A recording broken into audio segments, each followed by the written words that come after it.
The respected experts and constitutional authorities of UPSC, Dolpur House, Shah Jahan Road, New Delhi, 110069, India.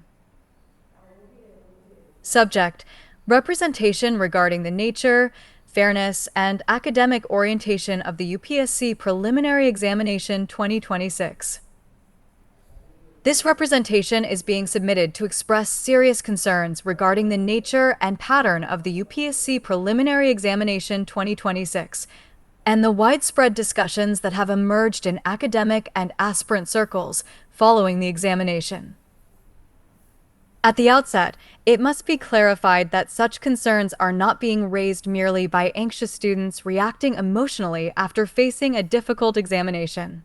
While it is understandable that students may express disappointment or anxiety after encountering an unexpectedly challenging paper, the matter assumes greater seriousness when experienced educators and subject experts themselves find the examination pattern excessively unconventional and disproportionately difficult.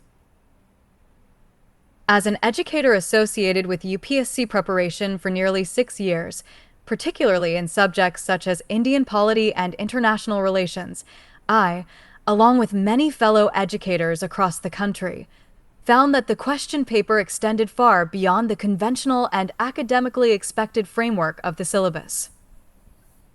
The standard and orientation of several questions were such that even senior university professors, possessing more than 2 decades of teaching and research experience, would find it difficult to solve the paper comfortably without specific preparation or reference material. A professor, by virtue of academic specialization and continuous engagement with the subject, is expected to possess mastery sufficient to address conceptual and analytical questions independently. Therefore, if even experienced academicians struggle substantially with the nature of the questions asked, the issue deserves careful institutional reflection. UPSC, being a constitutional body vested with immense authority, credibility, and resources, possesses the capacity to consult subject experts from reputed universities across India while assessing the fairness and academic appropriateness of the examination pattern. If senior professors and domain experts are themselves unable to solve a substantial portion of the paper, serious questions naturally arise regarding the balance, accessibility, and pedagogical fairness of the examination. The primary constitutional responsibility of UPSC is not merely to conduct examinations mechanically, but to ensure that examinations are conducted in a genuinely fair, balanced, and academically meaningful manner. Fairness must be reflected not only in procedural integrity, but also in the intellectual design, orientation, and practical accessibility of the examination process itself. This major concern pertains to the pattern and orientation of the question paper. It is respectfully requested that UPSC take into consideration the views of educators from across India, including teachers from all states and union territories, faculty associated with reputed coaching institutions, online educational platforms such as Unacademy, StudyIQ, and Byju's, as well as university academicians possessing substantial teaching and research experience. Representations from educators and academic experts should be meaningfully considered before concluding whether such a question paper genuinely evaluates administrative aptitude and conceptual understanding, or merely rewards highly unpredictable factual memorization. Certainly, the UPSC examination serves the purpose of screening and eliminating candidates through rigorous competition. However, there exists a significant difference between a challenging examination and an excessively uncertain examination.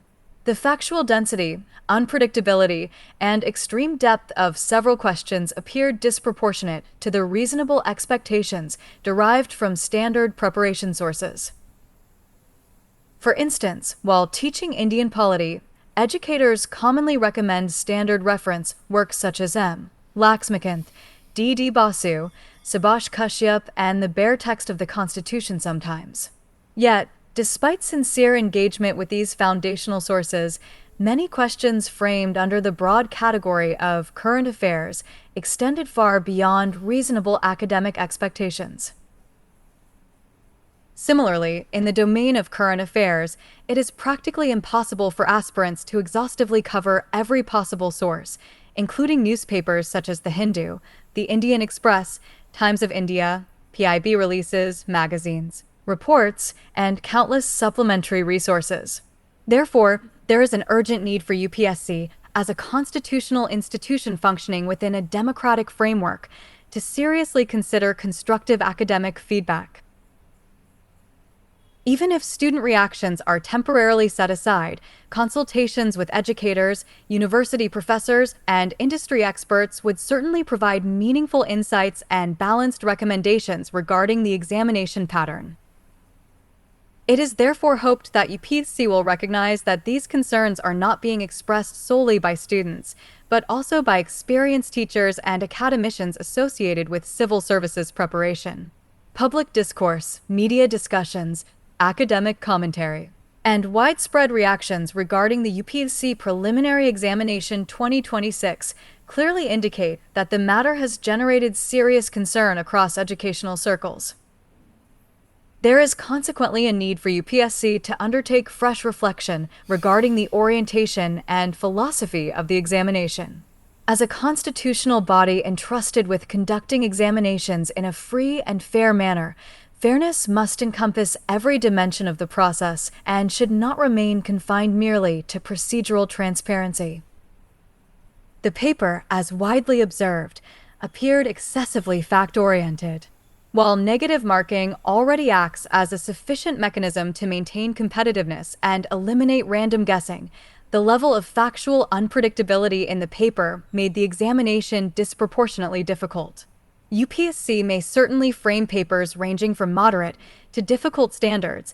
However, examinations should not become excessively obscure or academically disconnected from the core objectives of public administration and governance. Questions relating to topics such as United Nations peacekeeping missions, defense stations, Nobel Prize details, and Articles 393, 394, and 395 of the Constitution of India reflected highly unconventional and untraditional approaches to question framing. These examples are only illustrative in nature. Similar patterns were visible across multiple subjects. In ancient Indian history as well, questions related to Jainism were framed at such depth that even individuals possessing advanced academic specialization in theology or religious studies would struggle to answer them confidently. Likewise, terminology-based questions such as those concerning Kshetrapatni word origin reflected an unusually obscure orientation. Many such examples could be identified throughout the paper. Overall, the Preliminary Examination 2026 appeared highly unconventional, untraditional, and academically unpredictable in nature. Therefore, there exists a genuine need for UPSC to consider the aspirations, concerns, and constructive feedback of both aspirants and academic experts while reviewing future examination frameworks. Another important concern relates to the logistical and welfare-related difficulties faced by aspirants at examination centers. UPSC had declared that no facility would be provided for keeping the belongings of candidates. Aspirants often travel long distances from various locations, relying upon maps, public transport, and unfamiliar routes to reach examination centers. Upon arrival, many candidates find no basic support facilities available. While it may not legally bind examination centers to assume responsibility for candidates' belongings, there nevertheless exists a moral and humanitarian dimension to the issue. UPSC, as an institution conducting one of the country's most prestigious examinations, should consider establishing at least minimal support structures for aspirants, particularly keeping in mind their mental well-being, physical convenience, and overall examination environment. The responsibility of conducting a fair examination should extend beyond the mere distribution of question papers and procedural supervision. It should also include reasonable sensitivity towards the practical difficulties faced by candidates during the examination process. This concern, too, has been repeatedly raised by numerous aspirants across examination centers. This letter is being written in an individual capacity and not in association with any academic institution or in affiliation with any organization. I sincerely thank you for providing the constitutional space to express these concerns, as guaranteed under Article 19(1)(a) of the Constitution of India. Respectfully submitted. R. Anil Nayak, M.A., B.Sc., Net. Said Assistant Professor of Political Science Educator for UPSC Cell, 970-405-0157 email, ramavathanilnayak@gmail.com.